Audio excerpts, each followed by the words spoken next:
మా ఏమైంది? అక్కడేం జరుగుతోంది? ఏం జరుగుతోంది? రితి కిచెన్ లో పనిచేస్తుందమ్మా.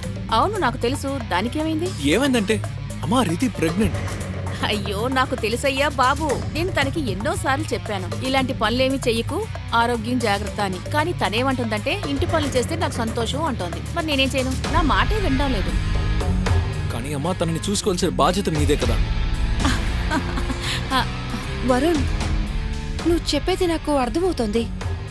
కానీ నన్ను బాగానే చూసుకుంటున్నాను. నువ్వు దాని గురించి బాధపడద్దు. చూడు, తను అసలు నా మాటే వినడం లేదు.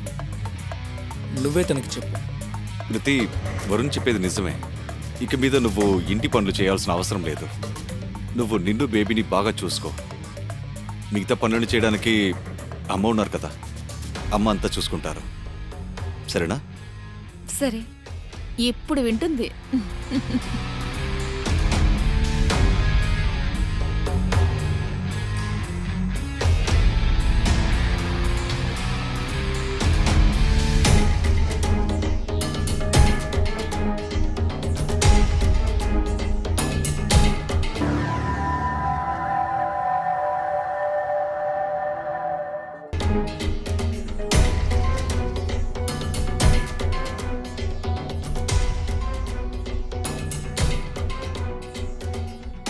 అటు చూడు, వరుణ్ నీ భార్యని నీకంటే చాలా బాగా చూసుకుంటున్నాడు. యాపిల్స్ కట్ చేసిస్తున్నాడు. చూస్తున్నా నేనే నమ్మలేకపోతున్నాను. నాకు కూడా ఎప్పుడు యాపిల్ కట్ చేసి ఇవ్వలేదు. మంచిదేలే. అమ్మా, నేను కూడా ఎప్పుడు అనుకోలేదు వరుణ్ ఈ విధంగా అంతా చేస్తాడని. పర్లేదులే, పని నేర్చుకుంటున్నాడు.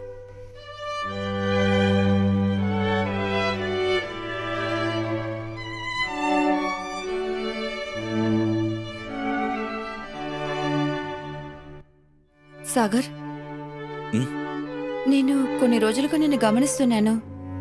నీ మూడేవి అంతగా బాగోట్లేదేంటి? ఏం జరిగింది? విషయం ఏంటి? లేదే, అలాగేం లేదు. అది యాక్చువల్లీ ఆఫీస్లో వర్క్లోడ్ చాలా ఎక్కువగా ఉంది. నువ్వేం బాధపడకు, నువ్వు పడుకో. రేపు మాట్లాడదాం. Good night.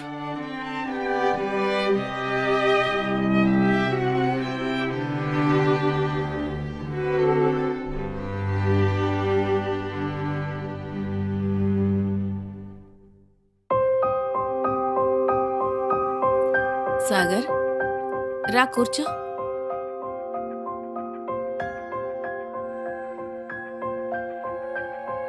ఏంటి విషయం? ఏదైనా ప్రాబ్లమా? లేదమ్మా, మీ దగ్గర ఒక విషయం అడగాలి. అడుగు. అదేంటంటే మీ దగ్గర ఒక సజెషన్ అడగాలి. అమ్మా, నాకు ఒక ఫ్రెండ్ ఉన్నాడు. వాడు 5 నెలల క్రితం ఒక అమ్మాయిని లవ్ మ్యారేజ్ చేసుకున్నాడు. కానీ ఏ అమ్మాయినైతే వాడు పెళ్లి చేసుకున్నాడో తను పాస్ట్లో వాడి తమ్ముడికి తన గర్ల్ ఫ్రెండ్గా ఉండింది. ఓ, ఇద్దరికి 4 సంవత్సరాల క్రితం బ్రేకప్ కూడా అయింది. ఓరి దేవుడా. కానీ అమ్మా, ఇప్పుడు ఒక పెద్ద ప్రాబ్లం అయింది. అమ్మాయి, నా ఫ్రెండ్ తమ్ముడు మళ్ళీ ఒకరికొకరం ప్రేమించుకోవడం స్టార్ట్ చేశారు. ఇప్పుడు అమ్మాయి ప్రెగ్నెంట్ అయ్యింది.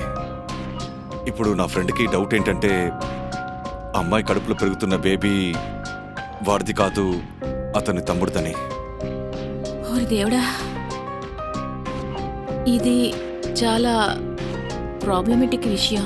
ఇప్పుడు ఇలాంటి ఒక సిచ్యువేషన్లో నా ఫ్రెండ్ ఏం చేయాలి అమ్మా? నాకు తెలిసి వాడు తన వైఫ్కి డివోర్స్ ఇవ్వాలి. ఇంకా ఆ అమ్మాయి పెళ్ళి అతని తమ్ముడితోనే జరిపించాలి. ఎందుకంటే ఆ బిడ్డ కూడా. అమ్మా, నేను కూడా ఇదే అనుకున్నాను. సరే, నా ఫ్రెండ్కి ఇదే సజెషన్ ఇస్తానులేమ్మా. సరే నాన్న. సరేమ్మా.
అమ్మా,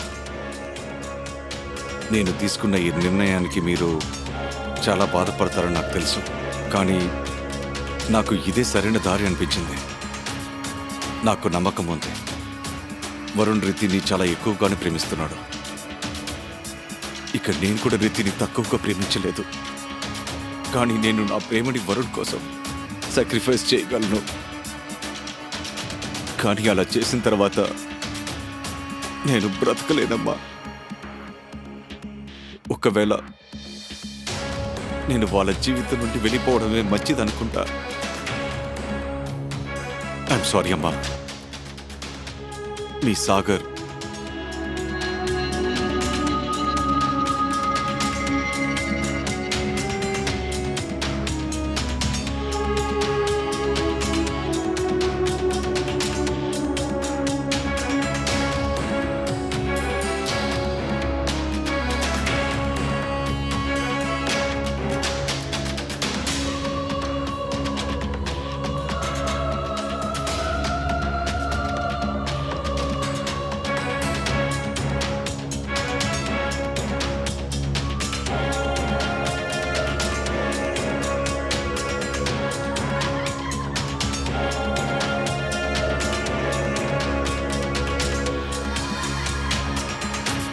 ఒక పెళ్లి ఒక చావు దాకా వచ్చింది.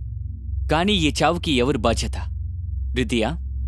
తను సాగర్తో పెళ్లి చేసుకున్న తర్వాత కూడా వరుణ్తో అక్రమ సంబంధం ఉంచుకుంది. లేకపోతే వరుణ? సాగర్ తనని తమ్ముడుగా కంటే ఫ్రెండుగానే భావించాడు. కానీ తను అన్నయ్య భార్యతో కలిసి ద్రోహం చేశాడు. లేకపోతే సాగర? తమ్ముడు భార్య కలిసి చేసిన ద్రోహం వల్ల ఎంత బలహీనుడైపోయాడంటే సూసైడ్ చేసుకున్నాడు. జరగాలంటే ఎన్నో విషయాలు జరుగుండొచ్చు. రితిక్, వరుణ్ వాళ్ళ పాస్ట్ని మర్చిపోయి ఈ కొత్త పరిస్థితులకి తగినట్టు కొత్త జీవితాన్ని స్టార్ట్ చేసుండొచ్చు. ఇంకొక పక్క సాగర్. వరుణ్, రితిక్ కలిసి చేసిన ద్రోహం మనసుకి చాలా కష్టమైంది. అందుకని జీవితం అక్కడే ఆగిపోదు. అతను వాళ్ళిద్దరికీ దూరంగా వెళ్లి కొత్త జీవితాన్ని స్టార్ట్ చేసుండొచ్చు. కానీ అతను అలా చేయలేదు. సాగర్ రితిక్కి దూరం అవ్వడం కంటే తన ప్రాణాల్ని తీసుకోవడం బెటర్ అనుకున్నాడు. అందుకు వరుణ్ ఇంకా రితిక్ జీవితాంతం బాధపడుతూ ఉంటారు. వాళ్ళిద్దరూ అలాంటి తప్పు చేయకుండా ఉండాల్సిందే.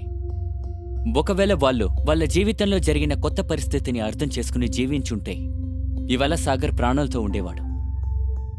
ఇంకొక కొత్త కథతో మళ్ళీ మిమ్మల్ని కలుస్తాను. అంతవరకు సెలవు. నమస్తే.